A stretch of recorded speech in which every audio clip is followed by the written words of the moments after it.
Igual que hicimos ayer, vamos a pedir a los hermanos que están en la parte posterior si pueden venir un poco más cerca. Si algún hermano llega tarde, pueda entrar sin que nosotros lo notemos. Eso es lo mejor. Quiero agradecerle a los que han venido. A mí me hubiera gustado que vengan más los hermanos de la iglesia afuera de la UNAC, porque ellos son los que más lo necesitan. Yo recibo invitaciones a cada día para ir a una y otra iglesia, y lo que he decidido fue hacer este trabajo para todas las iglesias y así estar en paz con Dios, porque no pienso visitar ninguna iglesia con este problema. Ustedes tendrán que ir, ustedes tendrán que hacer el trabajo. O sea, no podemos hacer el trabajo hormiga, eso lo tiene que hacer usted, la iglesia misma tiene que hacerlo. Es mi preocupación que los hermanos y los pastores se entrenen para que ustedes sean los que sigan adelante en este trabajo. Son ustedes los llamados. Por eso mi preocupación es que los hermanos sean los primeros beneficiados en esto. En fin, como dice, la invitación fue hecha. La Biblia dice que todos fueron invitados, pero al final tuvimos que ir a escoger a la gente de la calle, a los cojos, mancos. Y la parábola se repite una y otra vez, ¿no? Una y otra vez. Y como dice la Escritura, al final el Señor le dijo: nunca os conocí, o lo siento, la puerta se cerró. Gracias por venir. Creo que estamos en tiempo oportuno para empezar nuestra conversación de esta mañana. Algunas cosas que no dije ayer, pero que convendría valorar en cuanto a los davidianos. ¿Saben ustedes que conocer de dónde vienen y cómo están en estos momentos ayuda muchísimo a saber cómo enfrentar el problema? Una de las cosas que quisiera indicar es que los hermanos davidianos han copiado todas las técnicas de evangelización que los adventistas tienen. Ellos exactamente usan las mismas técnicas. Una de ellas es, empiezan estudiando con nuestros hermanos temas que son comunes. Ellos no vienen con temas raros, empiezan con temas comunes, donde nosotros tenemos un punto afín. Y de a poquito se van metiendo en algunos temas donde ya empieza la controversia. Y uno de los temas que serían comunes, por ejemplo, ellos hablan de Dios como la deidad, la Trinidad misma, ¿no? Lo mencionan como tal. Hablan de las señales de la segunda venida de Cristo, exactamente igual como nosotros consideramos. Por ejemplo, para ellos la Biblia toda, el Antiguo y el Nuevo Testamento, es inspirada por Dios, solo que ahí tienen un pequeño problema. Ellos creen que la Biblia es la palabra de Dios, pero le ponen un elemento adicional. Ellos creen que solamente pueden interpretar la Biblia los profetas, nadie más. Si alguien se pone a leer la Biblia y a interpretar la Biblia, eso es una interpretación privada, de la cual habla 2 Pedro 1:20. Entonces, ese asunto se lo agregan cuando dicen: mire, la Biblia es inspirada por Dios y toda la Biblia y esto, y nosotros, amén, ¿no? Que bueno, cogen toda la Biblia. Pero la Biblia solamente puede ser interpretada por un profeta. Esa es la razón por qué el davidiano tiene por uso y costumbre poner citas sobre citas sobre citas de Elena White, porque ellos consideran que Elena White es un profeta de Dios. Y combinan la propuesta o la explicación de Elena White con las citas de Víctor Jutev, su profeta. Entonces, una de las cosas que ellos han empezado y lo han hecho siempre es poner explicación. Yo tengo manuscritos de los davidianos, tengo casi más de 1000 páginas de manuscritos de ellos. Y una de las cosas que es tradicional es las citas de Elena White y de Jutev. Hay algunos hermanos adventistas que no son davidianos, pero que tienen el mismo problema. Tienen el mismo problema. En otras palabras, ¿saben qué está pasando? Es que como nosotros en la iglesia, yo no sé de dónde, pero es tiempo de rectificar. En la iglesia nos acostumbran a poner una pregunta y Elena White. Entonces, esa metodología la han usado ellos para hacer lo suyo. Y la iglesia está predispuesta a seguir ese camino. Yo creo que hay que rectificar, y hay que rectificar ya. ¿Creemos que los libros de Elena White y todos los comentarios que ella hace son inspirados por Dios? No hay duda alguna sobre eso. Pero es que ella no nos mandó predicar sus libros. La hermana White nos mandó a predicar la Biblia. Y algunas personas piensan que le hacen un favor a los escritos de Elena White viniendo acá al púlpito y leer y decir, la hermana White dice esto, y como la hermana White dice esto, todo el mundo se cae, es la voz del Papa. Y las visitas dicen, ¿no es que los adventistas basan su doctrina en la Biblia? ¿Cómo pues? Entonces Elena White aparece ahí y nos tildan de hipócritas. Prácticamente los que hacen eso están confundiendo a la gente que visita nuestras iglesias. Lo confunden porque les hacen creer que nosotros basamos nuestra doctrina en Elena White, y eso no es cierto. A mí me gustaría que ustedes, cuando vayan a predicar, prediquen de la Biblia. Lean a Elena White, ustedes se van a dar cuenta que ella y la Biblia se complementan muy bien, pero prediquen de la Biblia. Nosotros no le hacemos ningún favor a los escritos de Elena White poniéndola por encima de la Biblia. No. ¿Usted quiere usar a Elena White? Úsela. Pero primero exponga la Biblia, y cuando haya expuesto la Biblia, usted diga, la hermana White también dice lo mismo aquí. Eso es correcto, así debiera. Es más, así ella lo sugiere en sus escritos. Eso no es herejía. Ella misma, en su última locución, levantó la Biblia y les dijo, hermanos, les encargo la Biblia, predíquenla. ¿Y qué estamos haciendo como iglesia hoy? Cada vez menos se predica la Biblia. Esa es la crisis que nosotros tenemos en la iglesia. Así que nosotros necesitamos reconsiderar este asunto a nivel pastoral y a nivel de los hermanos predicadores voluntarios que hay en cada iglesia local. Necesitamos ser educados en esa dirección. Así que cuando nosotros ponemos una pregunta y Elena White como respuesta, prácticamente la mente nuestra se formatea de la manera que cuando venga un davidiano y haga lo mismo, caemos redonditos. Porque esa es la metodología que usan muchas iglesias. Equivocada, pero eso es lo que hacen. El otro asunto es que en los últimos años, casi en los últimos 4 o 5 años, he detectado algo interesante. Hay un hermanito davidiano que es muy inquieto. Su nombre es Miguel Martín. Ayer yo les hablé de un infiltrado estudiante de teología davidiano en la Universidad de Montemorelos, en la Escuela de Teología. Fue mi alumno. Hoy día anda por España. Bueno, él es el hermano menor de Miguel Martín. El nombre de él es Enoc Martín. Ustedes pueden entrar a la página web, busquen Enoc Martín y ahí lo van a encontrar a él. Y él se hace pasar como es adventista del séptimo día, como que si fuese miembro de la iglesia. Les doy una triste noticia. Miguel Martín está aquí en Colombia y está trabajando arduamente entre Venezuela y lo que es el área de Bucaramanga. Él es el que está aquí haciendo el esfuerzo de instaurar un centro de instructores laicos davidianos. Aquí. Y usted es uno de sus candidatos. La iglesia aquí está bajo una fuerte amenaza.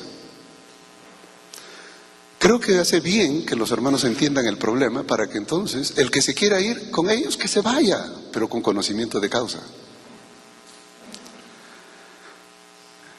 Y este amigo Martín hace 3, 4 años empezó a escribir algo que me causó sorpresa en primer lugar, porque fue uno de los primeros manuscritos que encontré de casualidad,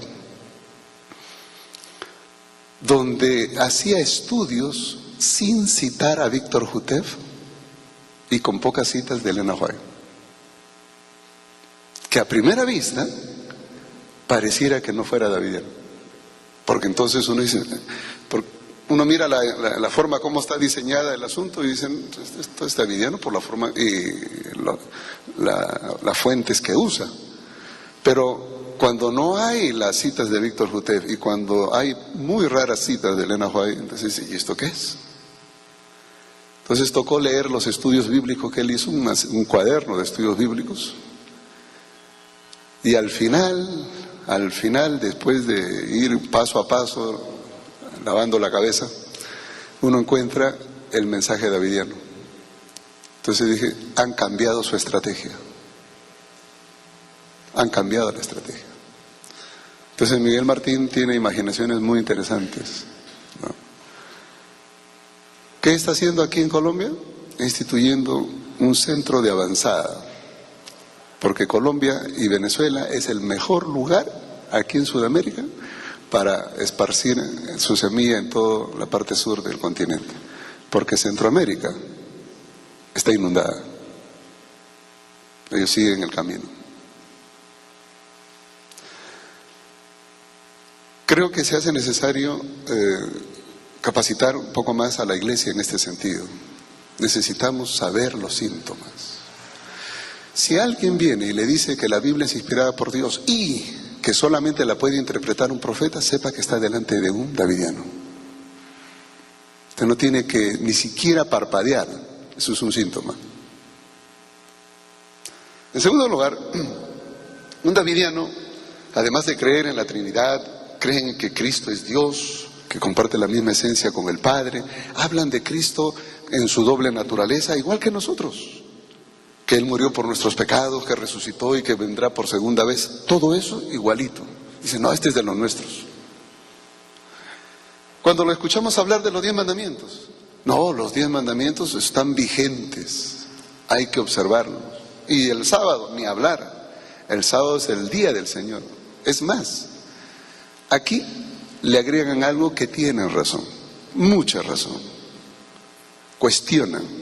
Cuando dice que la iglesia adventista es la iglesia decadente, ellos toman el asunto del sábado para decir lo siguiente. Hermano, ¿usted se ha dado cuenta que en la iglesia el sábado se promocionan folletos, se promocionan de todo tipo de revistas y cosas allí, y camping y lo que sea? Eso es apostasía, porque están violentando la observancia del sábado. Y quiero decir, mis hermanos, que la manera como algunas iglesias hacen esto es tan grotesca que esa es la impresión que dan. En realidad el sábado es el día del Señor y debiéramos focalizarlo en esa dirección. Y cualquier promoción debe ser fuera de las horas del sábado, al despedir el sábado o en un anuncio fuera. La iglesia necesita educación. Si antes no tomaban en cuenta este detalle, yo quisiera que lo piensen bien en su iglesia. ¿Saben por qué? Porque entonces ellos vienen y le dicen, ¿ha visto usted lo que hace en su iglesia en sábado? Sí, mire lo que hacen en sábado, mire esto en sábado, mire esto en sábado. Dice, sí, esa es la razón por qué decimos que la iglesia adventista es la iglesia decadente, está en apostasía. Y los hermanos, ¿qué dicen? ¿Verdad, no? ¿Verdad? O sea, nosotros les damos ocasión de criticarnos. A los líderes laicos aquí, hermanos, hagan que su iglesia local realmente rectifique esos aspectos. Necesitamos buscar formas para hacer del sábado lo que debe ser un día de adoración. Y no darle ocasión a ellos de criticar, porque quiero decirles que tienen razón en muchas de sus críticas, tienen razón, y esta es una de ellas. Por eso, como decía ayer, yo tengo que reconocer que ellos tienen cosas buenas, pero eso no significa que estén en lo correcto, no. Porque así como reconozco las buenas cosas que tienen, también cuestiono su alejamiento bíblico. Lo que necesitamos es ser objetivos, Miremos para todo lado, inclusive para el interior de nuestra iglesia. Entonces, volviendo a la cuestión de la ley, ellos creen que la ley de Dios señala el pecado, igual que nosotros, y que tampoco nadie se salva por guardar la ley. Entonces, cuando usted le pregunta sobre la ley, le van a decir exactamente lo que nosotros creemos. Sobre la inmortalidad del alma, ni hablar. Creen igual que nosotros, que los muertos resucitarán en la segunda venida de Cristo, ¿no? Al finalizar el milenio, los impíos serán destruidos junto con Satanás, etcétera, etcétera. Cuando vamos al asunto del santuario, no, los davidianos creen en la profecía de los 2300 años, claro, que se cumplieron en 1844. La purificación del santuario celestial en ese año empezó, el juicio de los vivos, solo que ellos le agregan, el juicio de los muertos en 1844, y le agregan que con la predicación de Jutef en 1930 empezó el juicio de los vivos. La Biblia no dice nada al respecto, pero como Jutef es el profeta, ellos le agregan ese elemento, el juicio de los muertos. La predicación de Jutef hace la apertura del juicio de los vivos en 1930 con la predicación de él. En otras palabras, cada vez que toman una doctrina, ellos dicen exactamente lo que nosotros creemos, pero le agregan una colilla ahí, ¿no? Un extra, donde le dan la orientación que apunta hacia su profeta Jutef. Así que nosotros tenemos que estar muy despiertos, no solamente en aceptar la doctrina que ellos enseñan, sino que descubrir el giro. En cuanto al juicio investigador, ellos creen que estamos en este tiempo ahora. El mensaje de los tres ángeles también, y que la reforma pro salud es parte del mensaje de los tres ángeles, con mayor razón. Y como dije ayer, si hay unas personas que realmente viven la reforma pro salud, son los davidianos. ¿Y saben lo que ellos dicen? Miren ustedes a los pastores, miren ustedes a los líderes en la iglesia local de los adventistas, son intemperantes. Mírenlos.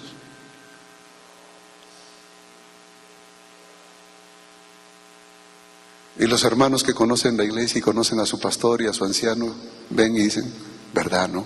Sí. Y le sacan citas de Elena White donde dice, míralo, un líder, ¿qué debe ser en la iglesia? Y el hermano White tiene elementos muy interesantes. Inclusive, hay una cita media controvertida que Elena White dice, llegará el tiempo en que aquellos que coman carne dejarán el pueblo de Dios para no andar más con él. ¿Qué quiso decir con eso? Y nosotros lo ponemos de una manera muy suave. Hay pastores que no hablan de eso, no tienen el valor moral de hablar de eso, simplemente porque no lo practican. Y hay ancianos que tampoco, diáconos que tampoco se atreven. Y viene un davidiano y le dicen, ve, y los hermanos dicen, verdad, no, sí tienes razón, la iglesia está decadente. Nosotros hablamos de reforma, reavivamiento y reforma. Llevamos orando todo este año por reavivamiento y reforma. Preguntémonos, ¿cómo se ha reavivado nuestra fe en Dios? ¿Y qué reforma hemos hecho en nuestra vida personal?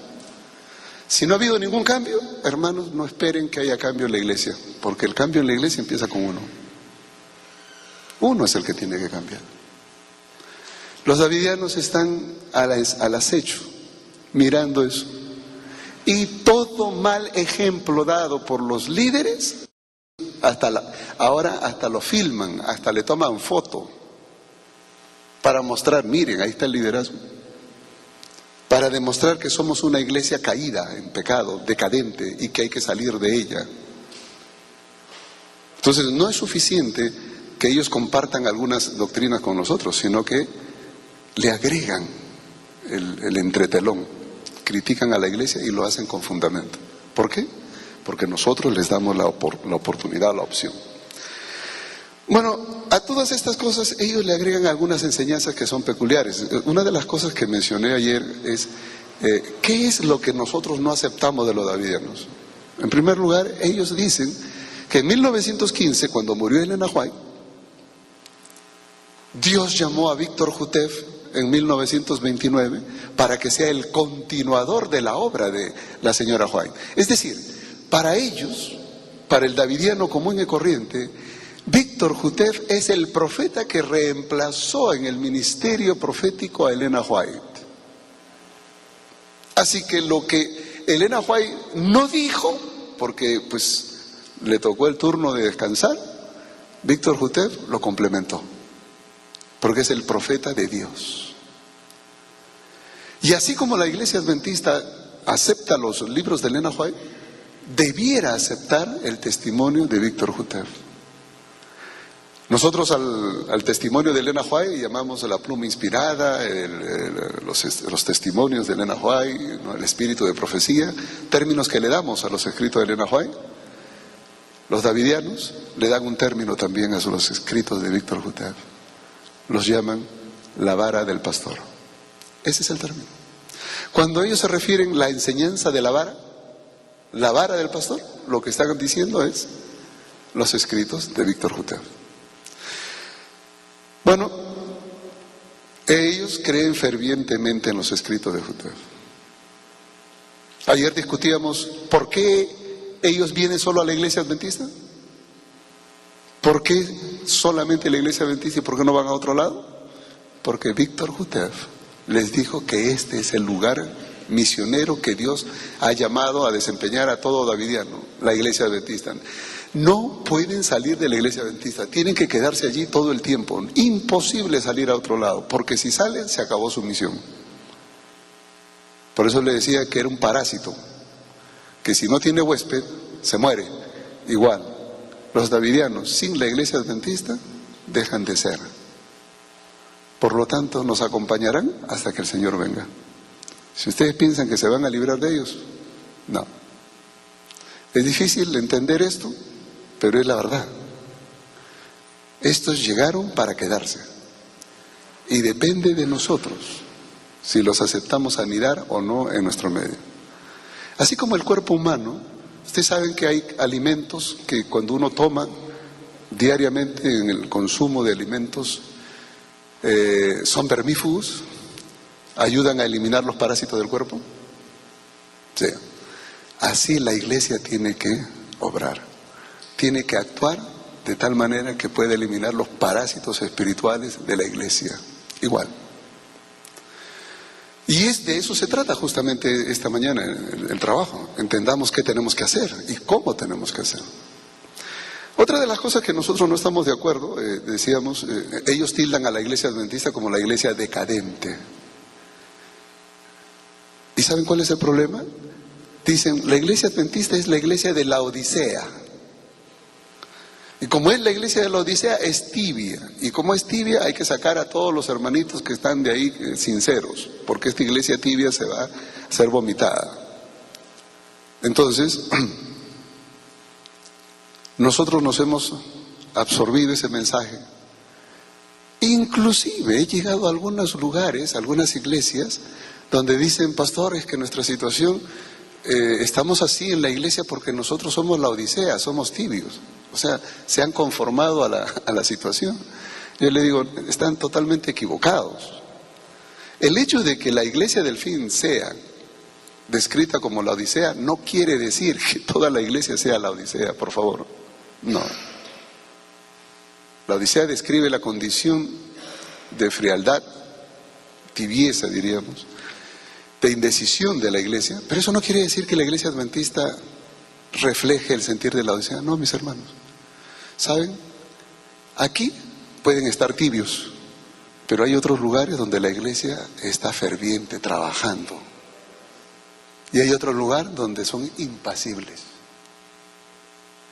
Lo que está diciendo de la tibieza es simplemente que no existe una homogeneidad en todo lado. Ojalá. Pero ¿de quién depende de que nosotros seamos realmente fervientes? De ustedes. Déjense guiar por Dios. O sea, nuestra condición no es de que nosotros vamos a ser vomitados de la boca de Dios. No, si tú estás en la tibieza espiritual, sí, por supuesto. Pero de ti depende. Tampoco se trata de que toda esta iglesia está tibia, porque así es, tampoco. Puede la iglesia estar tibia, pero si en tu hogar tú eres ferviente adorador de Dios y trabajas con el Señor, tú vives la fe del Señor, el mensaje del tercer ángel. Así que eso de que somos tibios y como iglesia nos describe, eso es falso. No refleja el sentido de la iglesia. Y sin embargo ellos creen que han sido llamados, su misión es llamar a todos los adventistas honestos, sinceros, que están en esta iglesia decadente a salir. Por eso ellos vienen. Y no se van a ir hasta que amonesten a cada uno. En tercer lugar, como le dije hace un momento, ellos usan los escritos solo de los profetas para interpretar la Biblia. Así que si lo que yo estoy diciendo ahora de la Biblia lo digo yo sin apoyo de lo que Elena White diga o lo que Víctor Jutef diga, entonces es mi interpretación privada. No tiene sentido. Bueno, si eso es así, entonces ¿por qué el Señor nos mandó a escudriñar las Escrituras? ¿O por qué nos mandó leer las Escrituras? A veces me pregunto, vino alguien a Jesús y le dijo, Señor, ¿cuál es el gran mandamiento de la ley? Y él dice, bueno, ¿cómo lees? ¿Cómo es eso de cómo lees? O lo que decía Felipe, ¿entiendes lo que lees? ¿Qué quiere decir ese término, cómo lees? Cuando Jesús le pregunta cómo lees, ¿realmente estás entendiendo lo que lees? A ver, dime, ¿qué dice el mandamiento? ¿Qué dice la ley? Si la interpretación de la ley es para un profeta, entonces, ¿tendrá sentido que nosotros leamos la Biblia? No. Tenemos que traer a un profeta que venga y nos diga cómo es la Biblia y nosotros repetir lo que diga el profeta. En otras palabras, ¿Dios nos ha mandado a ser minusválidos mentales? O lo voy a decir de otra manera. ¿Por qué? Y esta semana que acaba de terminar, en la escuela sabática nosotros leímos en el comentario de Tesalonicenses, capítulo 5, primera carta, lo que Pablo decía. No apaguéis el fuego del Espíritu y las profecías. Dice, escudriñadlo todo, retened lo bueno. Probad los espíritus, dice Juan en su epístola, capítulo 4. Probad los espíritus. La pregunta es, ¿cómo voy a probar los espíritus o cómo voy a retener lo que es bueno? ¿Cómo discierno lo que es bueno y lo que es malo? ¿Cómo lo hago? Si no tengo capacidad de interpretación, solo un profeta lo tiene que hacer. Viene alguien y dice, esto es de esta manera, aquello y lo otro. Y digo, ¿y eso lo dice Elena White? No lo dice, entonces no lo puedo aceptar. Elena White nos dice muchas cosas que en la Biblia están. Ella no los comenta simplemente. Si la interpretación es por un profeta únicamente, como dicen ellos, entonces, ¿para qué leemos la Biblia? Prácticamente nos está diciendo, no lean, solo repitan. La lectura de la Biblia tiene que ver con la interpretación bíblica. Se puede leer y no interpretar. Por eso que hay principios de interpretación que están en la misma Biblia. Por eso es que nosotros hablamos de cada texto en su contexto indicado. No sacar las cosas de su contexto. Son principios de interpretación. Pero ellos dicen que solamente la Biblia lo interpreta un profeta. Así que, por ese lado nosotros no estamos de acuerdo tampoco. Otra de las cosas que comentábamos es el hecho de la instauración del reino davídico. Ellos creen que Cristo va a venir en forma invisible para instaurar el reino de David en Jerusalén, literalmente. Y quienes van a ser invitados para ser los fundadores de ese reino son los 144,000. Literalmente, 144,000, un número literal. Y que ellos son los invitados ahí en Jerusalén. ¿Dónde en la Biblia se insinúa siquiera que Cristo va a venir a instaurar un reino? La Biblia dice que Cristo instaurará su reino, sí, pero esa es una ocasión de su venida.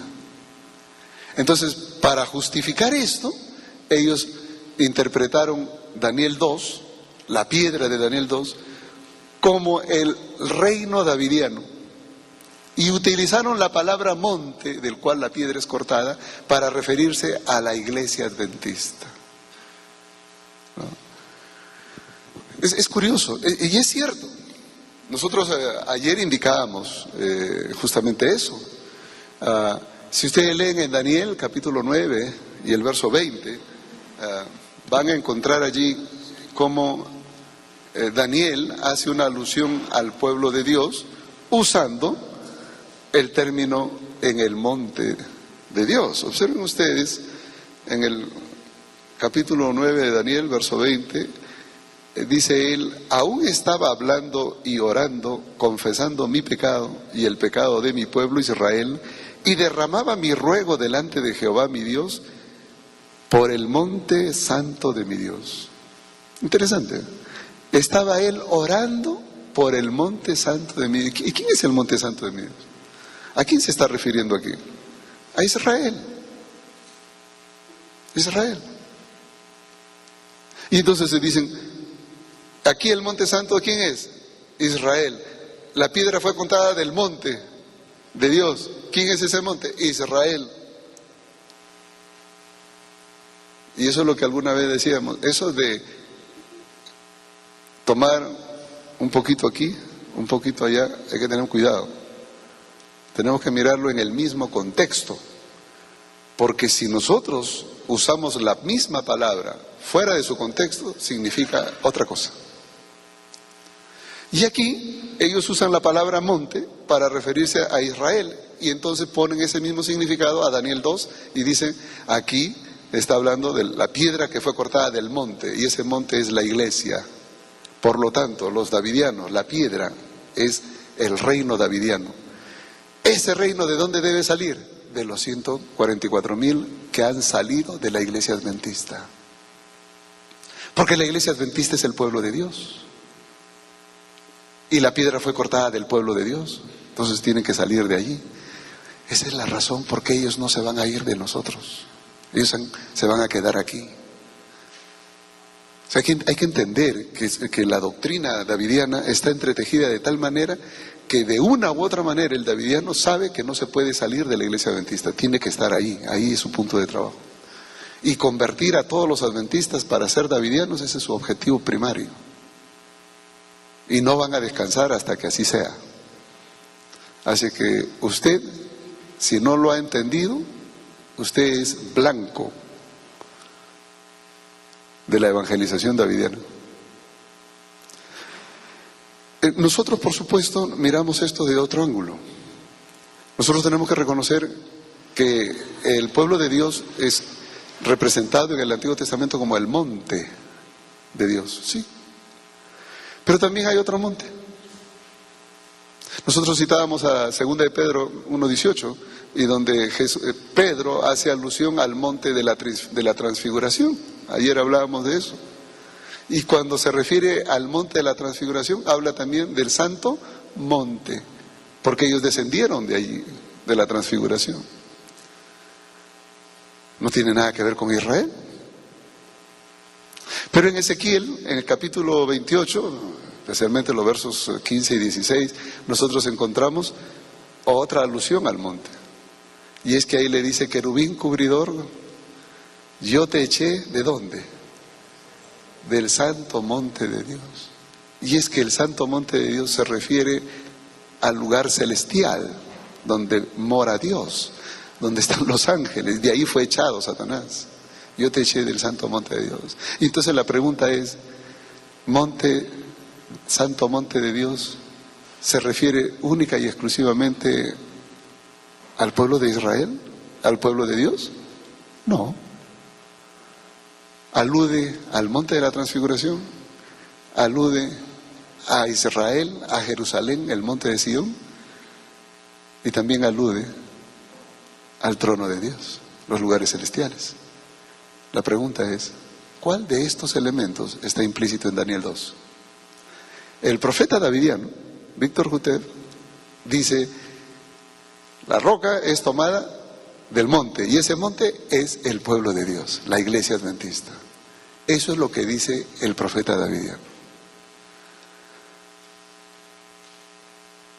¿Qué dice el contexto? Miren el contexto general. Eso es todo. Capítulo 2 de Daniel está hablando de reinos universales. Y está diciendo que Dios pone y quita reyes. Y dentro de la estatua señala los metales que van ubicando los diferentes reinos a lo largo de la historia. Babilonia, Medo-Persia, Grecia, Roma. Y en los días de Roma se dividirá en 10 naciones europeas. Y esos son los dedos donde cae la roca. Quiere decir que la profecía bíblica señala que solamente van a haber 5 imperios universales. 4 ya vinieron. Y en los días de esa Europa occidental vendría un 5.º reino universal. Y ese reino es el que lo trae Cristo. Entonces los davidianos han hecho este giro. Cristo lo trae, sí, pero Él lo trae en forma invisible. Por eso, ¿quién va a instaurar a los 144.000 en Jerusalén inaugurar el reino mesiánico allí? Cristo en forma invisible. Esa luz no está en la Biblia ni en los escritos de Elena White. Esa luz la recibió Víctor Jutev. Así que usted tiene que creer o no creer a ese Señor. Pero ese es su problema ya. Si nosotros decimos que nuestra doctrina está basada en la Biblia, entonces no hay por dónde.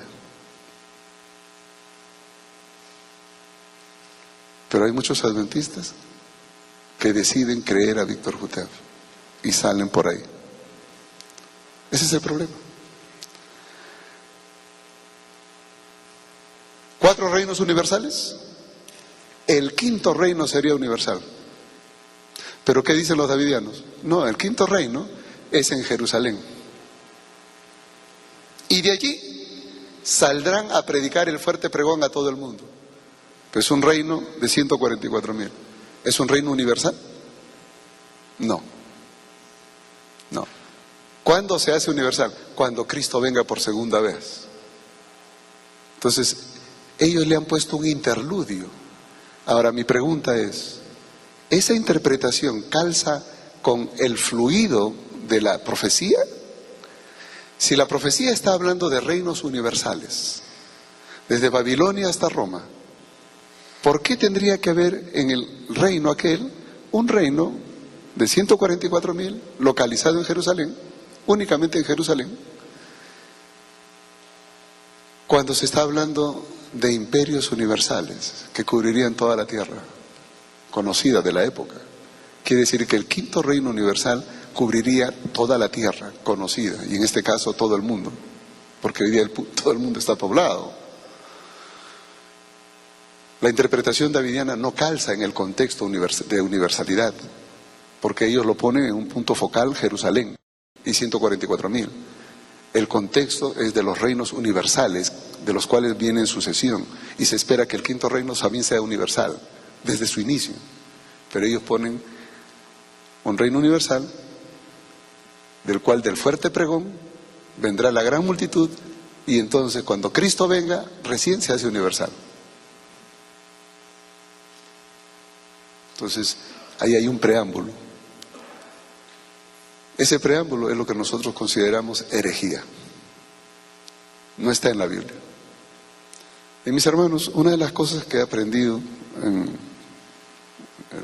vivir, en el estudio de la Biblia, en la predicación, es que si algo no está en la Biblia,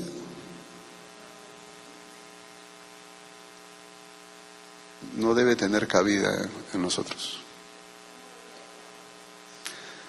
Todo lo que Dios ha dejado para nuestra salvación está en la Biblia.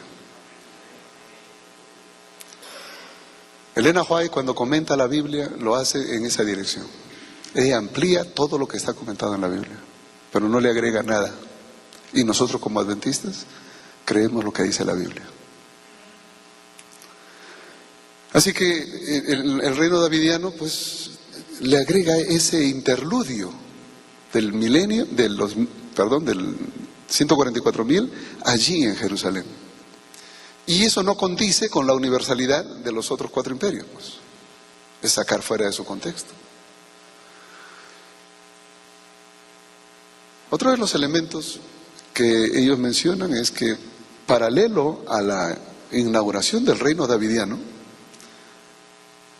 cuando se instaure el reino davidiano en Jerusalén, literalmente, y los 144.000 estén allí llevados por el Señor Jesús, en ese mismo momento que se instaure el reino, los ángeles de Dios visitarán todas las iglesias adventistas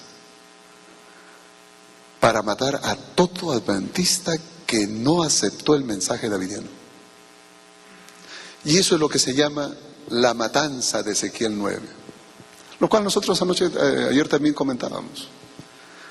Decíamos que sí, se va a repetir la matanza, sí, pero los que van a ser muertos son los impíos, aquellos que no reciben a Cristo. Ellos son los que serán muertos por haber desechado el mensaje del Evangelio. Es la gran cena de las aves de Apocalipsis 19. Por supuesto que habrá una gran matanza, pero no es, como ellos dicen, después de la instauración del reino davidiano, porque tal reino no existe en el propósito salvífico de Dios. No existe. Es el invento de una persona que lo soñó, alucinó, no sé, pero que tenía un gran sentido de imaginación. Una cosa que debo reconocer en Víctor Juteff es su gran sentido de imaginación. Ustedes no se imaginan. Un sentido de imaginación tremenda. Pero eso no quiere decir que esté en lo correcto, pues. Así que, volviendo a la cuestión, los 144.000 serán literales, 144.000 literales de las tribus de Israel. Y entonces ellos dicen que esos 144.000 son aquellos que tienen la sangre de Israel. Quiere decir que en sus venas corre la sangre de Israel. Si no hay la sangre de Israel, aunque crea en la doctrina davidiana y no tiene la sangre de Israel, no es parte de los 144.000. Literalmente tiene que tener la sangre de Israel. Y como Dios sabe quién tiene la sangre y quién no, porque Dios lo sabe todo, si tú que tienes la sangre de Israel recibes el mensaje davidiano, eres de los 144.000. Pero si recibes el mensaje davidiano y no tienes la sangre de Israel, entonces eres de la gran multitud. De cualquier manera te salvas. Pero los 144.000, esos tienen la sangre de Israel. Y nosotros luego vamos a estudiar este tema, porque es uno de los pilares de la doctrina davidiana. En realidad, los 2 o 3 pilares en los cuales descansa la doctrina davidiana son el asunto del estudio de la Biblia, la interpretación, la revelación e inspiración de la Biblia y su interpretación solo por profetas. Es uno de los temas angulares. El otro tema en el cual descansa es el hecho de solo predicar a los adventistas. ¿Por qué solo evangelizar a los adventistas? El otro tema donde descansa es la matanza de Ezequiel 9 y la instauración del reino davidiano. Y un cuarto aspecto fundamental es si los 144.000 son literales. Así que lo que yo estoy proponiendo, y después sobre eso están una serie de elementos más, hay estudios de Mateo 20, del trigo y la cizaña, de Zacarías 4, de los 2 olivos, y una serie de elementos allí, pero que todos esos son circundantes, ¿no? O complementarios a estos. Y quiero decirle a los hermanos davidianos que escucharán o verán esto, que yo me he propuesto estudiar cada uno de esos elementos en la Biblia y demostrarles que están equivocados. Por eso es que ayer, al exponer sobre el asunto de ¿por qué solo los adventistas? ¿Por qué no ir a otro lado? Mostrarles que en la Biblia están equivocados. Y lo que él dice, el hermano Juteff dice que la Biblia y los escritos de Elena White apoyan 100% a la enseñanza de la vara del pastor, es equivocada. Y de eso se trata, de demostrar que está equivocado. Yo no tengo interés en hacer quedar bien o mal a nadie. Mi interés simplemente es estudiar qué dice la Biblia sobre el tema, expresar lo que la Biblia dice sobre el tema y dejar que cada uno tome su camino. Y si usted es uno de ellos que quieren irse con los davidianos, que el Señor lo bendiga. Vaya. Porque la misión de un pastor en la iglesia adventista termina cuando le enseña a la iglesia la verdad y la iglesia decide caminar por el camino que quiere. Porque entonces nadie podrá decir, yo no sabía, nadie me dijo. Pero todo pastor, todo líder en la iglesia necesita amonestar a la iglesia a tiempo. Y eso es lo que estamos haciendo, o por lo menos nos proponemos hacer. Para que entonces los que quieran tomar su camino lo hagan con conocimiento de causa. Nuestra intención no es retener a nadie en la iglesia, no malinterpreten, no. Ojalá y se quedaran, pero esa es su decisión. Porque la misma señora White dice que muchos en la iglesia, hasta luces que vislumbraron con su enseñanza en la iglesia, saldrán, se irán. Y muchos que están afuera, vendrán. A mí me cuesta creer eso. Pero si eso es lo que viene en estos días, lo veremos.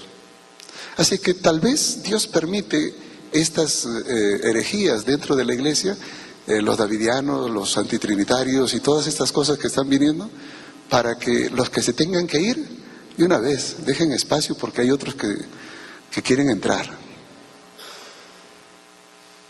De allí que el mensaje de Apocalipsis, retén lo que tienes hasta que yo venga, cobra más énfasis. Retén. Entonces, frente a toda esta doctrina, lógicamente hay el fuerte clamor. Los hermanos davidianos piensan que una vez instaurado el reino davídico, la matanza en las iglesias adventistas será una realidad. Los ángeles de Dios y vendrán, aniquilarán a todos por haber rechazado el mensaje davidiano. Y entonces los 144.000 irán a todo el mundo a predicar el evangelio y ese será el fuerte pregón. Están desfasados porque el fuerte pregón se da antes de que termine la gracia. Y le voy a decir al davidiano hermano que me escuches, lee bien la Biblia. El tiempo de gracia se acaba para todos por igual. Dios no es un Dios que hace acepción de personas. A ti te apago la luz primero y después a este. No, cuando se cierra el telón se cierra para todos. El tiempo de gracia es para todos, se acaba al mismo tiempo. Desde el momento que un davidiano diga que los adventistas son aniquilados por haber rechazado el mensaje, se le acabó el tiempo de gracia a ellos. Y sin embargo, hay tiempo de gracia para el mundo porque tienen oportunidad de escuchar el fuerte pregón. ¿No se han puesto a pensar de que Dios en su misericordia a lo mejor puede hacer que la iglesia, si es cierto eso, de que rechazaron el mensaje davidiano y están en lo cierto, el fuerte pregón lo podía convencer? ¿Por qué Dios les apaga la gracia a la iglesia adventista y se la da al mundo? ¿Dónde en la Biblia encontramos nosotros que Dios en tiempo final le dice a uno, bueno, a ti no y a ti sí? El tiempo de gracia se acaba para todos por igual. Decir que para la iglesia adventista se acabó el tiempo de gracia y la matanza viene y luego la predicación sigue para otros, eso es lo más absurdo que puedo encontrar yo, porque no compagina con el mensaje de salvación de Dios. ¿Quiere decir entonces que hay un fin de tiempo de gracia escalonado? Los hermanitos adventistas que están en el primer piso se les apaga la luz y luego los que están en el segundo piso y al final, nosotros, ¿es así como va? Dios acabará, y la Biblia dice que cuando Cristo venga, el tiempo de gracia acabará para todo el mundo y el que es justo sea justo y el que es impuro sea impuro, es para todos por igual. Y pone al que practica la justicia, siga haciéndolo, y el que la inmundicia, la impureza, siga haciéndolo. Es para todos por igual. ¿Cómo voy a decir yo entonces que el tiempo de gracia se aplica solo para los adventistas primero y después del fuerte pregón para todo el mundo? Eso es poner el tiempo de gracia en dos partes. Yo no puedo aceptar ese tipo de predicación porque no es bíblica. Esa es la razón por qué no soy davidiano. Imposible. Sería renunciar a la palabra de Dios. No podemos. Y a mí me cuesta creer que aquí hay hermanos que puedan siquiera encontrar cabida en sus vidas para el mensaje davidiano. Lo único que yo puedo pensar es que esos hermanos nunca fueron adventistas. Nunca entendieron la doctrina. De allí que nosotros necesitamos predicar un poco más. Creo que en la iglesia se hace necesario volver a la predicación de la doctrina básica adventista. Cada sábado debiera predicarse una doctrina básica. Nosotros asumimos que sabemos la doctrina, pero hay una cosa que hemos descubierto: no la sabemos, porque si la supiéramos, no existiría este problema en la iglesia. Entonces, ¿qué hacemos con todas estas cosas? Pues nos tenemos que dar el trabajo de comenzar a cortar una por una. Ese es el trabajo, ese es el desafío en el cual yo, como dije ayer, personalmente me tomé el desafío por la indignación personal, no por otra cosa.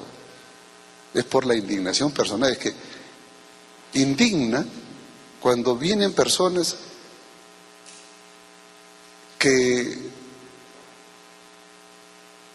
pretenden saber la Biblia y lo único que hacen es distorsionarla, y tienen la valentía de pararse a expresarlo en público. Y nosotros que tenemos la verdad, ¿no nos vamos a parar para predicarla?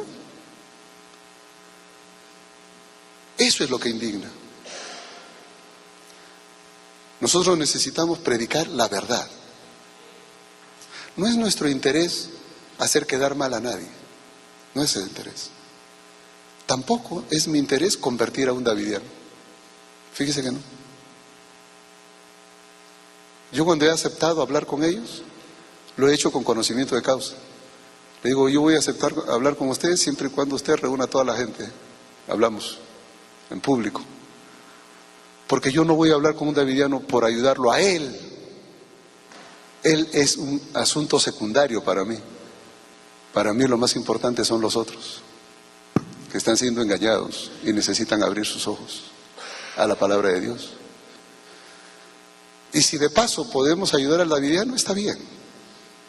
Pero en realidad, una persona que se mete a ser predicador davidiano es una persona que ha dado un paso casi sin retorno. De los davidianos que conozco, que se dieron cuenta de su error, nunca más volvieron a la iglesia adventista. Nunca más. Y la razón, les voy a decir el testimonio de una muchacha que me encontré en el estado de Michoacán, en México. En ese estado, los davidianos tomaron por posesión un sector de la iglesia, se adueñaron de la iglesia. ¿Saben qué hizo la iglesia? Cuando se dio cuenta, despertaron a la realidad, toda la iglesia era davidiana y habían solo dos, el jefe de diáconos y el anciano, que no eran davidianos. Todos los demás se habían ido con ellos. Y entonces, ¿qué hicieron?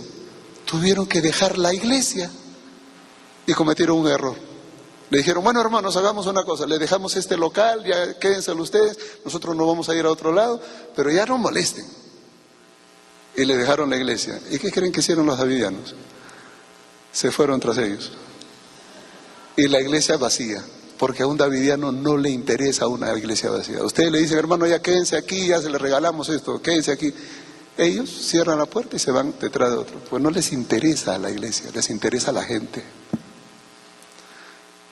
Pero ellos creían que estaban deshaciéndose de un problema. Yo le dije, como decía un hermano ayer, ¿por qué no hacen esto? ¿Por qué no hacen lo otro? Yo le digo, es que si supiera con qué lepra están tratando, no le pondrían pues un parchecito. No, hay que extirpar. Por eso le digo que los hermanos davidianos hay que tratarlos con firmeza, pero con amor. El hecho de tratarlos con firmeza no debe ser un insulto para ellos, ni un atropello para ellos, pero sí con firmeza, pero al mismo tiempo con amor. Y eso es lo que tratamos de hacer. Y esta mujer me dijo lo siguiente. Me dice, no, yo entiendo lo que usted dice. Me dijo, yo he estado con este grupo, me contó muchas de las cosas que hacían. Me dice, pero ¿cómo podré yo venir a la iglesia si yo he sido una persona que ha criticado duramente a la iglesia? Y a mí me consta, mire, el pastor tal, mire, el anciano tal, mire esto y lo otro. Y yo lo he visto, yo esto y lo he predicado y lo he denunciado. ¿Cómo voy a venir ahora a estar en esa iglesia? No puedo. Me dice, reconozco que estuve equivocada. Lo único que puedo hacer es pedirle a Dios que me perdone, pero no puedo venir a la iglesia. Se despidió y nunca más la volvió a ver. ¿Qué será de su vida? No sé. Pero una cosa me quedó clara. Cuando un davidiano descubre que está en el error, que ha sido engañado por ese movimiento, difícilmente queda en la iglesia. Conozco otros hermanos davidianos que prefieren ser librepensadores. Se dedican solo a molestar la paciencia de los santos, porque saben que fueron más allá de lo permitido y no se sienten bien en la iglesia. Por eso, hermanos, aquellos davidianos que están recién tomando vuelo, aquellos que recién están ahí medio confundidos, aquellos que recién están transitando por las primeras enseñanzas, ellos son fáciles de traer de regreso. Pero aquellos que aceptaron el mensaje y son misioneros davidianos y están ahí promoviendo y dando volantes para aquí, para allá, y son misioneros activos, esos cruzaron la línea, difícilmente quedan en la iglesia. Si alguno de ustedes tiene familia, que alguien ayer dijo, tengo a alguien en casa, tome nota de eso y después nos cuenta. ¿Qué hacer entonces frente a este problema? Hay varias cosas que tenemos que hacer. La primera es volver a la Biblia. Necesitamos dejar que la Biblia sea nuestra norma de fe. Y en segundo lugar, necesitamos saber leer a Elena White, porque ese es un problema y serio en la iglesia. Nosotros queramos, hemos hecho un problema donde no hay. Leer a Elena White no es pecado, predicar de Elena White no es pecado, pero cuando nosotros ponemos los escritos de Elena White por encima de la Biblia, ese es un error tremendo que hay que corregir. Porque de la misma manera que hay que estudiar la Biblia adecuadamente, hay que estudiar a Elena White adecuadamente. Y la misma cosa. ¿Por qué? Porque la hermana White tiene cosas curiosas. Esta semana uno de los estudiantes vino con una pregunta de Elena White y dice, pastor, usted en la Biblia nos ha enseñado esto de aquí, pero la hermana White dice esto otro, ¿cómo compagina estas dos cosas? Yo le digo, muy fácil, le digo, primero entiende qué dice la Biblia y después entenderás qué dice Elena White. Pero si quieres interpretar la Biblia con Elena White, ese es tu error. Es al revés. Lee la Biblia primero, entiende lo que la Biblia está diciendo y solo así entenderás qué es lo que Elena White está diciendo también. Y te amplía el asunto. Hicimos el ejercicio, pero nosotros en la iglesia necesitamos entender que Elena White tiene comentarios muy interesantes acerca de la Biblia, pero hay algunos que son controvertidos. Yo quisiera señalar un asunto que es controvertido para ejemplificar este problema. Por ejemplo, cuando uno habla de Gálatas 3 y se estudia allí el asunto de la ley, ¿no? La pregunta que muchos se hacen, ¿no? Uno dice, bueno, aquí en la epístola a los Gálatas, en el capítulo 3, en el verso 24, Pablo está diciendo que la ley ha sido nuestro ayo para llevarnos a Cristo, a fin de que fuésemos justificados por la fe. La pregunta es, ¿a qué ley se refiere como nuestro ayo para llevarnos a Cristo? ¿Es a la ley ceremonial o es a los 10 mandamientos? Y entonces yo, como buen estudiante de la Biblia, cometo un error. ¿Cuál? Voy a ver qué dice Elena White al respecto. Si usted hace eso, perdió la oportunidad de aprender de la Biblia. Porque es como los niños. A ver, voy a explicarlo de la mejor manera para que ustedes me entiendan. No quiero que haya malinterpretaciones aquí. Es como los niños, que cuando están pequeñitos, ¿qué hace la mamá para los niños que están pequeñitos, un añito, recién mesecito, están formando el estómago? ¿Qué le hacen? Yo no he visto a nadie que le dé un pedazo de yuca, ¿no?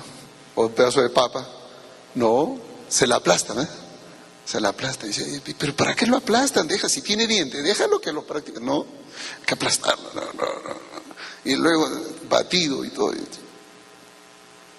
Y entonces el niño abre la boquita y pasa. Y cuando uno llega viejo, la misma cosa. Así que para allá vamos.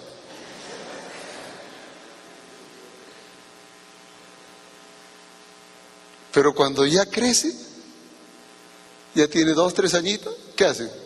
Ya mastica, hijito, mastica, y apúrate, y apúrate comiendo, ¿no? Ya nadie se preocupa. Pero cuando son pequeñitos, hay que aplastarla. Mis hermanos, cuando yo leo la Biblia, y entonces yo no estudio la Biblia, voy a la papilla, al aplastadito, voy a Elena White. Que ella me lo aplaste, que ella me lo ponga suavecito, y yo solamente, ya, lo digiero. ¿Cuándo voy a formar mi estómago espiritual? ¿Cuándo? Si no estudio la Biblia. Quiere decir entonces que el mal uso de los escritos de Elena White nos vuelve minusválidos mentales en el estudio de la palabra de Dios. A mí me gustaría que nos enseñen cómo estudiar la Biblia y cómo estudiar a Elena White ahí al mismo tiempo. Porque no es cuestión de estudiar o no estudiar, sino cómo. Una de las cosas que yo veo en los libros que se publican sobre estos asuntos es en el cómo. Y una de las cosas que he descubierto es que casi nadie apunta en el cómo. Siempre están hablando en el qué, en el cuándo, en el dónde, el por qué, pero nunca en el cómo. Y entonces digo, no, necesitamos pensar en eso, cómo. Y siempre que voy a sentarme a la mesa a comer, siempre estoy pensando en el cómo. ¿Sí? Porque es que uno tiene que pensar qué hacer. Y es ahí donde uno dice, Señor, ¿qué hacer? ¿Cómo hacer? Y a veces de tanto pensar, a veces mi esposa me dice, ¿en qué piensas? A veces me quedo con la cuchara ahí y a veces estoy pensando en algunas cosas que he leído, estoy pensando qué hacer, cómo hacer, y yo ni cuenta me doy a veces si tengo a alguien alrededor o no. Estoy abstraído en ese cómo, porque esa es mi preocupación. Porque si nosotros como pastores necesitamos orientar la iglesia, necesitamos ayudarles en el cómo. Porque en el qué, quién, cuándo, dónde, por qué, muchos libros hay, vayan, léanlos. Lo que no hay en muchos, no abunda, es en el cómo. ¿Usted quiere contribuir a la iglesia? Empiece a pensar en el cómo hacer. No me diga que tenga que ir a hacer obra misionera, eso ya lo sé. No me tenga que decir por qué tengo que hacer la obra misionera, también lo sé. No me diga dónde tengo que hacer la obra misionera, cuándo tengo que hacerla. No, todo eso ya lo sé, dígame cómo. Ahí está el problema. Y con los davidianos, la cosa es grave, porque tenemos que decir cómo estudiar la Biblia. Una de las cosas que me he propuesto desde que llegué aquí a la universidad es ayudar a los estudiantes de teología a cómo leer la Biblia. Y les enseño lo primero, el ABC de la lectura bíblica como laicos. Y por ahí empezamos. Ellos se ríen.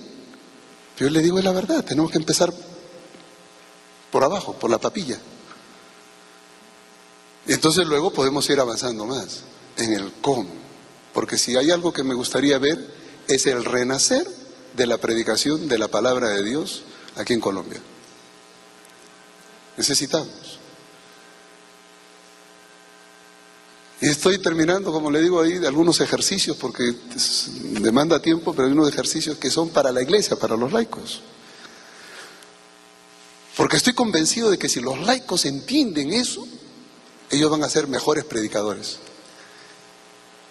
Y entonces, ya que los pastores a veces se hacen un poquito difícil en el cambio de su predicación, se me ha ocurrido en el cómo. ¿Cómo ayudar a los pastores a superar ese problema? ¿Saben cómo he descubierto esto? Se me acaba de ocurrir que si yo le enseño a los laicos cómo predicar, ellos van a ser mejores predicadores, y los pastores, para no quedarse atrás, tendrán que hacer su esfuerzo. Y entonces habrá un reavivamiento. ¿Y por dónde pasa? Por enseñarle a los laicos. Es el cómo. ¿Cómo reavivar a los pastores? Reavivando a los laicos.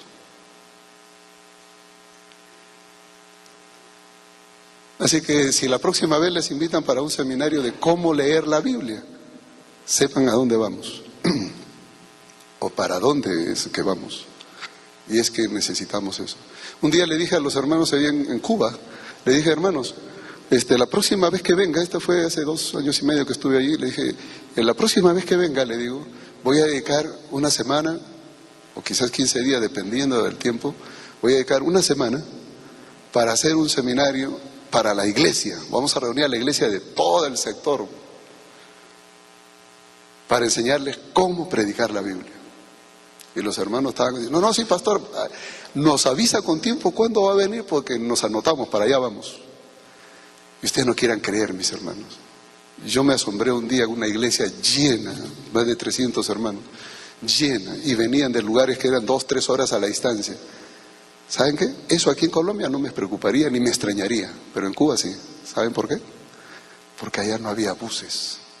Muchos venían en bicicleta, en camiones, en tolvas, en esas tractomulas, viajando 2-3 horas, hombres y mujeres, solo para llegar a esa reunión.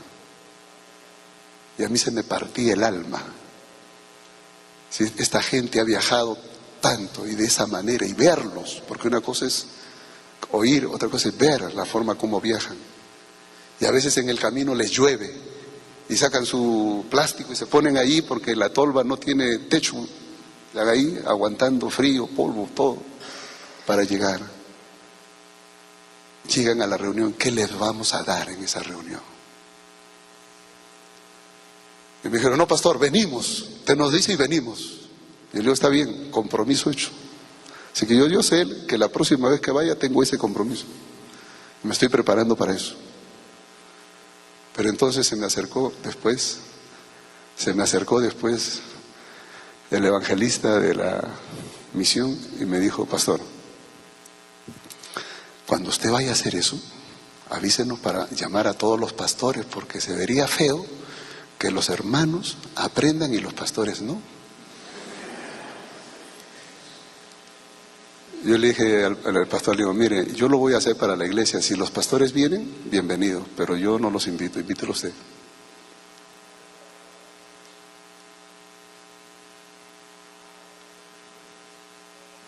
¿Qué diferente aquí? Solo cuando nosotros entendamos el problema que estamos enfrentando, vamos a tener necesidad, hambre de cómo hacer las cosas. ¿Y por qué le digo esto? Elena White tiene 2 citas. En una, ustedes leen y dicen: la ley de Gálatas 3:24 se refiere a los ceremoniales. Porque los ceremoniales, a través de los ceremoniales, Cristo fue prefigurado en el santuario.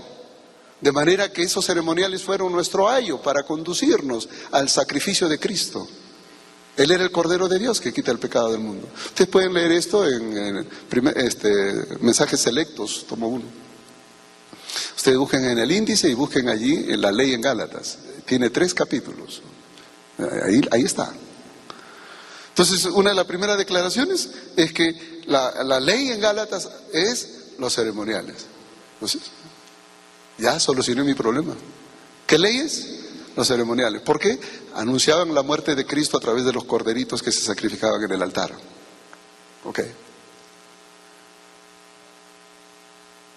Pero entonces voy a leer otro otro texto de ella sobre el mismo tema, busco y encuentro otra declaración. Y entonces dice, la ley de Gálatas 3 es los 10 mandamientos. Porque cuando uno se da cuenta que está violando los mandamientos de Dios, le muestra su pecado. Y entonces recurrimos a Cristo. Por lo tanto, los 10 mandamientos es el ayo que nos lleva a Cristo. Y entonces ahí tenemos un problema. El problema se agrava cuando encuentro otra cita, y está en el mismo texto de Mensajes Selectos, como uno, cuando Elena White dice, en el primer párrafo del capítulo sobre la ley en Gálatas, dice, la ley de Gálatas 3 se refiere tanto a la ley ceremonial como a la ley de Dios. Y entonces, ¿cómo resolvemos este problema? ¿Ustedes se dan cuenta de lo que estoy tratando de hacer? Si yo me guío por la declaración de Elena White, así como está, termino confundido, porque entonces digo, finalmente, ¿qué es? ¿Es lo uno o es lo otro? ¿Son los dos? ¿Pueden ser los dos? ¿Cómo es que son los dos? ¿Quién me ayuda a solucionar este problema? ¿Cómo voy a responder esta inquietud? Lógicamente haciendo un estudio bíblico.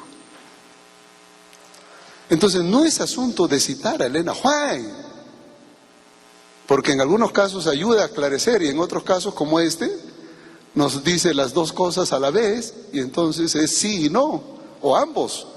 Entonces, ¿qué hacemos? ¿Qué hacemos frente a este problema? Bueno, hay que saber usar a Elena White, ese es el problema. Y es que Elena White tiene declaraciones que a veces nos llevan un poquito a ver cosas contradictorias. Pero no, tiene su explicación, pero claro, hay que mirarlo en la Biblia. Si yo tengo que mirar la Biblia exegéticamente hablando, tal como dice Gálatas 3, aquí está hablando de la ley de los ceremoniales, indudablemente eso. Está hablando de la ley, en Gálatas se refiere a la ley de Moisés, indudablemente eso es lo que está haciendo. Y hay otros textos de la Biblia donde se dice lo mismo. Entonces, ¿cómo se puede aludir a los ceremoniales y a la ley al mismo tiempo? Por una sencilla razón, lo que se llama el canon extendido. La ley de Moisés, ¿a qué se refiere la ley de Moisés? Se refiere a los 5 primeros libros de la ley, los 5 primeros libros de la ley de Moisés. Ok. Dentro de esos 5 primeros libros estaban los ceremoniales. Estaban los ceremoniales. Pero dentro de esos ceremoniales estaba la reproducción de los 10 mandamientos en el libro de Éxodo. Así que en los 5 primeros libros de Moisés no solamente estaban los ceremoniales, sino también el libro de Éxodo contenía los 10 mandamientos. Así que al hablar de la ley de Moisés se podría decir, de manera específica se está hablando de los ceremoniales, pero de manera extendida contenía los 10 mandamientos. Y en esa extensión se hace una segunda aplicación. Así sí, ok, así sí lo entiendo. Entonces el hermano White estaba usando esa declaración extendida. Es más probable, porque ¿de qué otra forma podría decir las dos cosas? Se lo voy a poner en un ejemplo, para que ustedes me entiendan un poquito lo que estoy queriendo decir. Voy a estudiar, ya que estamos en el estudio de la Biblia, y todavía es las 10 de la mañana, tenemos hasta las 8 de la noche, imagínense. Vamos a leer en el libro de Mateo, en el capítulo 22, voy a pedir que todos nos ayuden con la Biblia, y lo que voy a hacer es un estudio bíblico, ¿ok? Después de tarea, les dejo que ustedes vayan y busquen qué dice la hermana White al respecto, ¿no? Pero yo quiero hacer el estudio bíblico. Miren ustedes, en Mateo 22, versos 34 al 40. Aquí hay un problema serio. ¿Saben por qué lo hago a propósito esto? Porque puede ser que esto les sirva a ustedes en sus estudios con los evangélicos. Porque usted va con un evangélico y le va a decir, no, los 10 mandamientos fueron resumidos. Cristo resumió los mandamientos en ama a Dios y ama a tu prójimo. Y aquí está, Mateo 22. Y le van a sacar este texto. Y nosotros leemos y decimos, ¿verdad, no? ¿Verdad, pues? Yo espero que de aquí en adelante el asunto no sea verdad, sino que ustedes expliquen cómo está la cosa. Primero, ¿quién habla? En el verso 34 y 35 nos dicen que los fariseos, oyendo que Jesús había hecho callar a los saduceos, se juntaron a una. Claro, porque del verso 23 en adelante, los saduceos vinieron con la pregunta de la resurrección. Y Jesús, en la respuesta que le da a los saduceos de la resurrección, me gusta el verso 29, la frasecita primera que dice Jesús. Esa me gusta, ¿saben por qué? Porque le está diciendo a los doctores de la ley, a los entendidos de aquel tiempo. Por eso es que es un peligro ser doctor. No, es mejor caminar con el pueblo. Jesús le dijo a los doctores de la ley, erráis ignorando las escrituras. ¿Qué le dijo? Erráis ignorando las escrituras. ¿Saben qué significa eso? Se lo voy a decir. Ustedes, doctores de la ley, son ignorantes de la Biblia. Pero Jesús se lo dijo con cariño. Erráis ignorando las escrituras. Y le dice, ¿por qué? El verso 34, ahora entiendan por qué los fariseos que estaban ahí, ¿no?, escuchando lo que hizo callar a los saduceos, los dejó mal, les dijo que eran ignorantes de las escrituras. Y entonces ahora nos juntamos nosotros ahí como los tres chiflados, ¿no? A ver, ¿qué hacemos? Juntamos a uno ahí. ¿Qué hacemos? Vamos a conferenciar. A ver, ¿qué hacemos? Ya. Plan. Vamos a ir al ataque. Verso 35. Uno de ellos. Cuando dice uno de ellos, ¿qué significa eso? Porque dice en el verso 34, cuando dice se juntaron a una, es decir, se reunieron para tomar una decisión, y el verso 35 dice uno de ellos. Quiere decir que de esa junta eligieron quién iba a ser su exponente. A ver, aquí tenemos que enfrentar a aquel individuo. A ver, usted, hermanito, que parece buena gente, venga para acá. No. ¿Quién fue el exponente? ¿Quién fue? Dice el verso 35, uno de ellos, intérprete de la ley. Se buscaron a un erudito. ¿Saben qué significa intérprete de la ley? Era un doctor de la ley. Ese es el famoso escriba. Un doctor de la ley. No, usted tiene su doctorado aquí, hermanito, véngase para acá. Ahora, usted le sale al frente a este señor. Un intérprete de la ley. La pregunta que tengo que hacerles es, ¿intérprete de qué ley? ¿De qué ley? ¿Eres especialista interpretando los 10 mandamientos? Cuando dice intérprete de la ley, ¿a qué ley se refiere? La Biblia se refiere a la ley de Moisés y los escritos de Moisés como el libro de la ley. Y este señor era un especialista en el libro de la ley de Moisés. ¿Qué les había dicho Jesús a los saduceos? Erráis ignorando las escrituras. Como escucharon bien, oye, fíjate que los hizo quedar mal porque ignoraban las escrituras. Aquí tenemos un erudito en las escrituras, en la ley de Moisés. Ven tu hijo, ven, sal tú y enfréntalo. Y ahí va el intérprete. Escuchemos ahora al doctor de la ley. Preguntó para tentarle. Y ahí la Biblia es curiosa, ¿no? Dice, por tentarle. O sea que ya Jesús sabía la intención. Y le dice, maestro, ¿cuál es el gran mandamiento en la ley?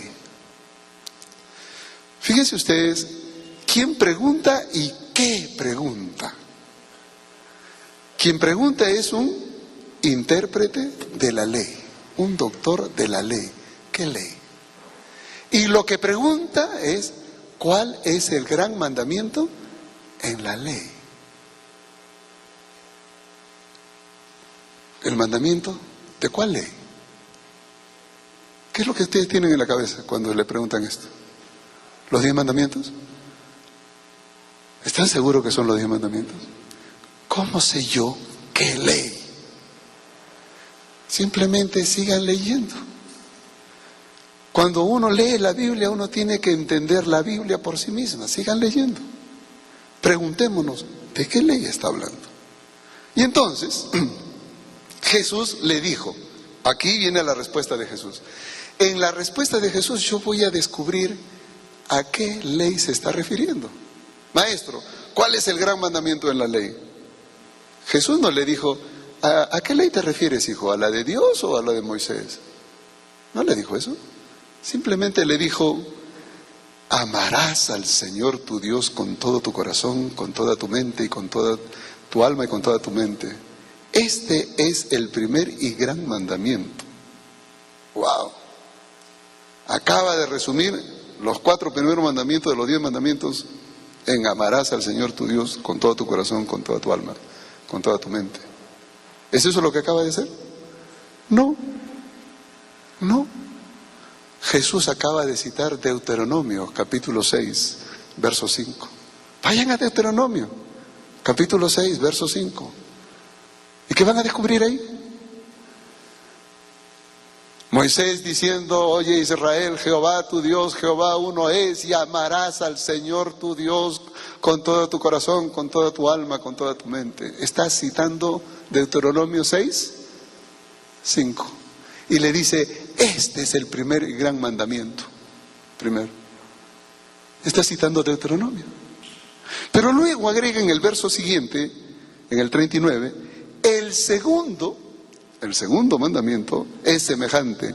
Amarás a tu prójimo como a ti mismo. En estos 2 mandamientos depende toda la ley y los profetas. ¿Cuál ley? Pues leamos en el verso 39, amarás a tu prójimo como a ti mismo. Acaba de resumir Jesús los 6 últimos mandamientos del decálogo en ese amarás a tu prójimo como a ti mismo.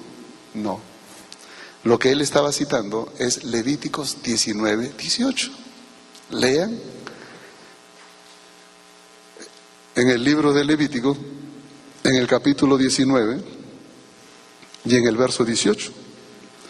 Moisés dice allí,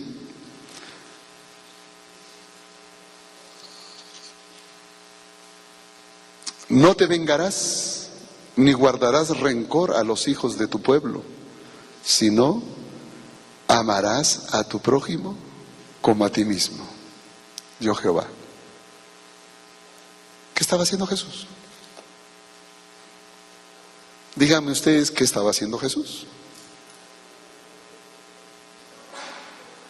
Estaba citando Deuteronomio, Levíticos, que era parte del libro de la ley de Moisés.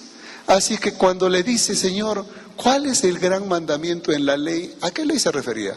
¿A los 10 mandamientos? No.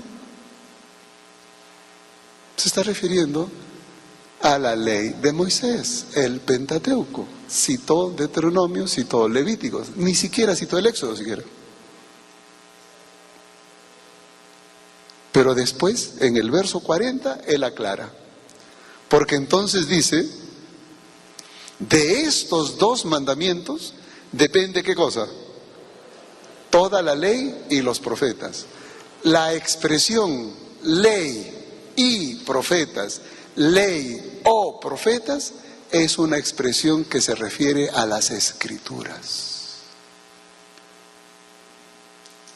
Y la expresión ley y profeta está diciendo, de esto depende todo el Antiguo Testamento, de 2 asuntos. Amar a Dios y amar a tu prójimo. ¿Estaba resumiendo el decálogo? ¿Se hace alusión al decálogo? No. Entonces, está hablando de la ley y los profetas. ¿Ustedes se dan cuenta cómo nosotros leemos?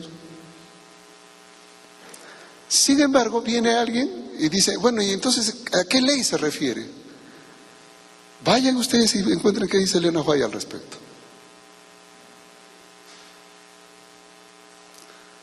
Es que en el Decálogo también hay el mismo resumen. Los 4 primeros mandamientos se refieren a Dios y los últimos 6 al hombre. Existe la misma. ¿Pero aquí se está citando al Decálogo? No. No. O sea, la ley de Moisés y luego dice la ley y los profetas. Lo voy a poner de otra manera para que entiendan cómo Elena White toca el tema. En Lucas, en el capítulo 24. Miren ustedes en Lucas capítulo 24. Ustedes se encuentran aquí en el verso 26, 27, encuentran la experiencia de los hermanos que iban camino de Emaús y que estaban tan desanimados porque el Mesías había sido muerto. Y ahora le dice, y nosotros esperábamos que él iba a redimir a Israel y nosotros pensamos, y ya lo mataron. Y Jesús, en su amor y misericordia, dice en el verso 26, les pregunta, ¿no?, a estos 2 hermanitos, ¿no era necesario que el Cristo padeciese estas cosas y entrara en su gloria? ¿No era necesario? ¿Entendieron ustedes eso de las profecías? Le hace la pregunta, ¿no era necesario? Y Jesús no esperó la respuesta, hizo algo más. Le preguntó, ¿no era necesario que Cristo padeciese? Y el verso 27, ¿qué hizo Jesús? Comenzando ¿dónde? Desde Moisés y siguiendo por todos los profetas, les declaraba en todas las escrituras lo que de él decían. Y aquí se mencionan 2 elementos. Las escrituras, ¿qué eran? Empezando desde Moisés y siguiendo por los profetas. Y es que cuando se habla de la ley de Moisés y los profetas, se está refiriendo a toda la escritura. Eso es lo que está haciendo ahí en Mateo 22. Es exactamente lo mismo. Pero no solo eso, miren en el verso 44 ahora. Porque ahora se encuentra ya no con los 2 hermanitos de Emaús, sino que ahora se encuentra con todos los 11 discípulos. Ahí estaban atrancados en el aposento alto. Y entonces ahora les dice en el verso 44, estas son las palabras que os hablé estando aún con vosotros, que era necesario que se cumpliese todo lo que está escrito de mí. ¿Dónde? En la ley de Moisés y en los profetas y en los salmos. ¿Qué está diciendo? Era necesario que se cumpliese de mí todo lo que está escrito en la ley de Moisés, en los profetas y en los salmos. Eran las 3 divisiones en que se afirmaba el Antiguo Testamento. Siempre que se hable de la ley y los profetas, es una alusión a la ley de Moisés. ¿Está claro eso? Ahora les voy a dar un examen, a ver si ustedes me entendieron. Pues es una de las cosas que hago con mis estudiantes de teología, pero aquí hay hermanos de iglesia. Vamos a leer Mateo capítulo 5. Entonces, versos 17 y 18. Es un texto demasiado conocido, demasiado usado, pero necesitamos nosotros entender.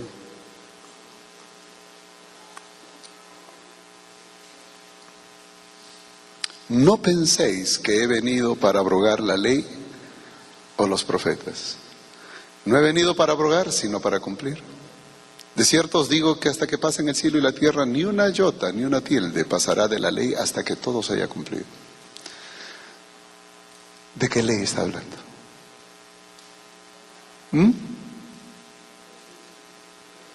¿De qué ley, hermanita? ¿De la palabra de Dios? ¿De las 2 leyes? A ver, dígame usted, sea honesta.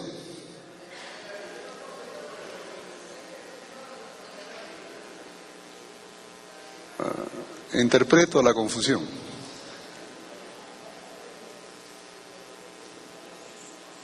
Ustedes van a ir luego a Elena White y preguntarle a Elena White a qué ley se está refiriendo. Van a haber sorpresas. Cuando aquí dice, no penséis que he venido a abrogar la ley o los profetas, sino a cumplir. Y luego en Lucas dice que él era necesario que se cumpliese todo lo que estaba escrito de él en la ley y los profetas. ¿De qué estaba hablando? Estaba hablando de la ley de Moisés. Es obvio que aquí está hablando de la ley de Moisés. Y nosotros decimos, no he venido a abrogar la ley o los profetas, he venido a cumplir. Entonces un hermano evangélico dice, aquí está, Jesús ya cumplió la ley, yo no necesito guardar los mandamientos porque Él ya lo guardó por mí. ¿Cuál es el mandamiento? Si aquí no se está refiriendo a eso, hermano. No, acá dice la ley. Sí, pero la ley es la ley de Moisés. ¿Y cómo sabe? ¿Por qué dice la ley o los profetas? Y que tenía que cumplirse. Él no ha venido a abrogar, sino a cumplir. Y luego en Lucas dice que Él vino a cumplir y que era necesario que se cumpliese todo lo que estaba escrito en la ley y los profetas. Está hablando de lo mismo. Y el verso 18, hasta que pase toda, ni una jota ni una tilde de la ley pasará hasta que todo se haya cumplido. Jesús vino a cumplir todo lo que estaba escrito acerca de Él. Eso fue lo que le dijo a los hermanos de Maús. El término ley aquí se aplica a la ley de Moisés.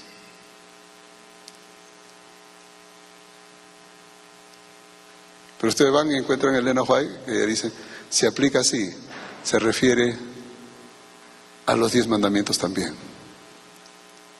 Yo digo, bueno, ¿en qué quedamos? ¿Es la ley de Moisés o es los 10 mandamientos? El texto aquí me está diciendo que es la ley de Moisés. De eso está hablando.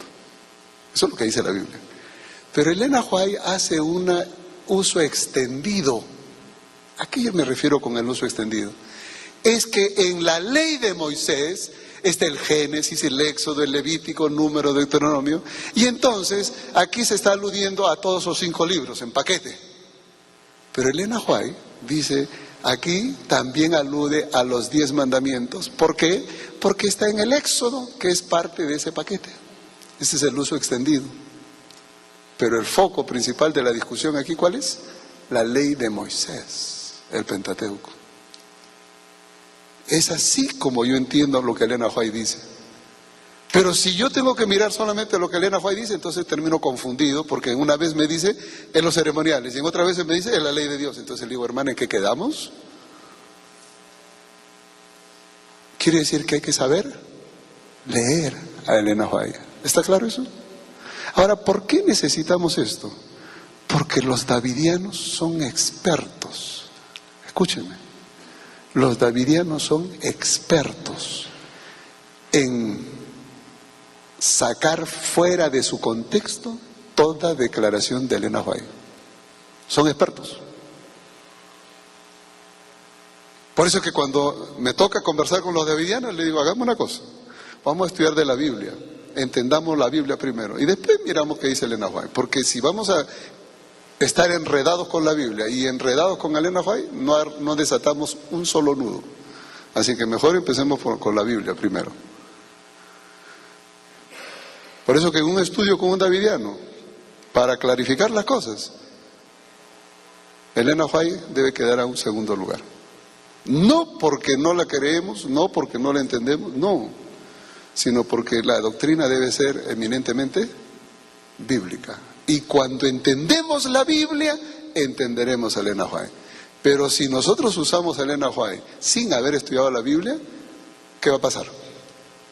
Ya les estoy mostrando un ejemplo para que ustedes se den cuenta de cómo va la cosa. O sea, no es un asunto tan simple, es complejo. Entonces, solo por estrategia, nunca combinen en un estudio con una persona que es disidente, nunca combinen la Biblia y Elena White, nunca. No, eso háganlo para su estudio personal, cuando usted quiere edificarse. Pero cuando usted tiene que clarificar un problema, decimos, hagamos una cosa, estudiemos primero la Biblia y después que hayamos aclarado el problema bíblico, aclarámoslo a Elena White también. No hay problema, pero en orden. Pero no las dos cosas así. ¿Saben por qué? Porque Elena White dice, a veces, de la misma cosa, dice dos cosas distintas.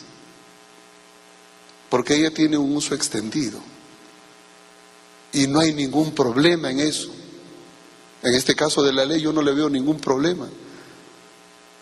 Pero cuando eso se aplica a otros elementos, sí hay problema.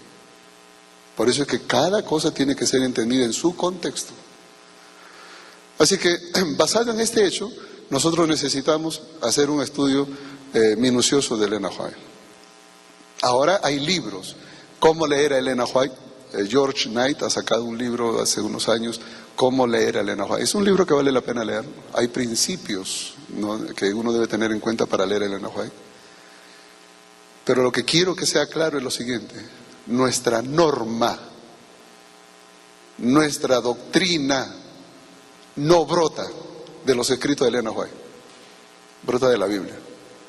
Y cualquier problema teológico, bíblico, que yo tenga que aclarar con un davidiano, un antitrinitario, quien sea, debe empezar y terminar en la Biblia. Primero clarificamos la Biblia. Y si después queremos estudiar qué dice Elena White al respecto, no hay ningún problema, porque Elena White no va a decir cosas distintas de lo que diga la Biblia. Eso les aseguro. A menos que la saquemos fuera de su contexto. Eso es otra cosa. Lo que vamos a hacer ahora es un ejercicio bíblico. Vamos a tratar de demoler uno de los fundamentos del davidianismo. Es el tema de los 144,000. ¿Cómo nosotros entendemos los 144,000? Ellos dicen que los 144,000 son literales.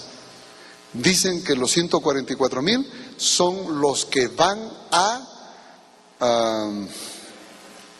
ser llevados a Jerusalén, literalmente llevados a Jerusalén por Cristo en forma espiritual, en forma invisible, ser instaurados allí como el reino davidiano. Los 144,000 serán llevados allí. Son literales y tienen la sangre de Israel. Eso es lo que enseña el profeta Juter. ¿Qué dice la Biblia al respecto? ¿Cómo nosotros podemos entender este problema? Vamos a tratar en la siguiente hora de explicar este problema, pero dicen que nos van a servir un refrigerio, que hay una cosa aquí especial, entonces vamos a dar tiempo. Nos está metiendo mal el pastor ahora. Vamos a dar 10 minutos para que ustedes salgan, tomen aire, y luego de esos 10 minutos cantaremos 1 o 2 himnos para que